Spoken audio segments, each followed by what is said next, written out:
1928 میں قائد اعظم نے اپنے مشہور 14 نکات دنیا کے سامنے رکھے۔ یہ 14 نکات قائد اعظم نے نہرو رپورٹ کے جواب میں لکھے۔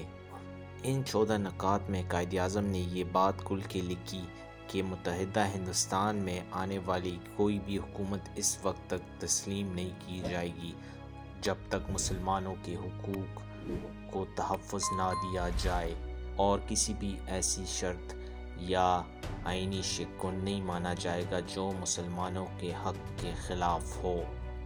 آئیے دیکھتے ہیں کہ قائد اعظم نے ان 14 نکات میں ایسا کیا لکھا۔ ان نکات کو بہت ہی آسان طریقے سے یہاں پہ بتایا جائے گا۔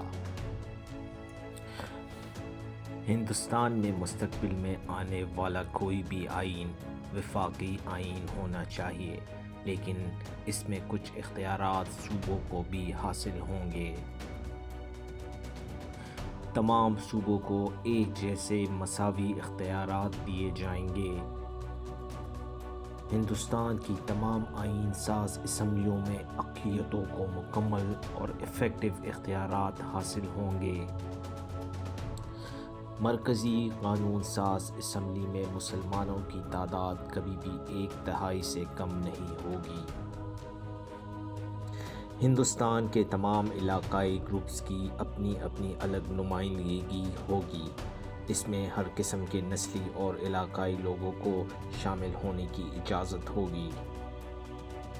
اگر کسی بھی موقع پر ہندوستان میں کسی علاقے کو تقسیم کرنا ضروری ہو تو یہ لازم ہوگا کہ یہ تقسیم مسلم میجورٹی علاقوں جیسے کہ بنگال یا NWFP پر اثر انداز نہ ہو۔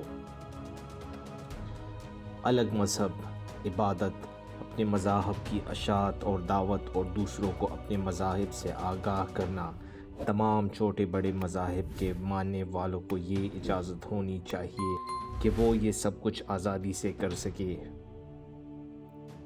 کسی بھی اسمبلی سے کوئی بل یا قانون اس وقت تک پاس نہیں ہوگا جب تک اس اسمبلی کی 3/4 اکثریت اس بات پر مطمئن نہ ہو کہ یہ بل یا قانون کسی بھی صورت میں کسی مخصوص مذہبی یا علاقائی گروہ کے مفادات کے خلاف نہ ہو۔ سندھ کو بامبے سے الگ کر کے ایک الگ صوبہ بنایا جائے گا۔ بلوچستان اور NWFP میں ریفارمز کر کے ان صوبوں کو باقی ہندوستان کی طرز پر ترقی دی جائے۔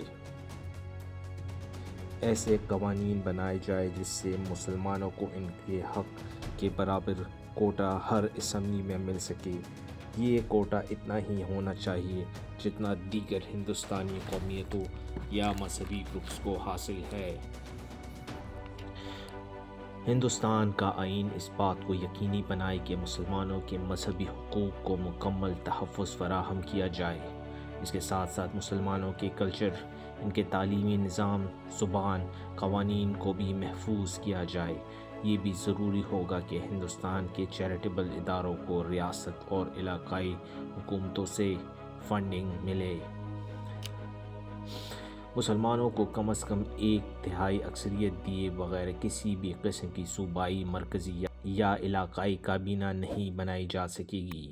انڈین فیڈریشن کی اجازت کے بغیر مرکزی قانون ساز اسمبلی آئین میں کسی بھی قسم کی کوئی تبدیلی نہیں کر سکے گی۔ ان 14 نکات میں قائد اعظم اور مسلم لیگ نے یہ بات واضح طور پر بتا دی تھی کہ ان کو کوئی بھی آئینی سلوشن تب تک قابل قبول نہیں ہوگا جب تک وہ ان 14 نکات کے مطابق نہ ہو۔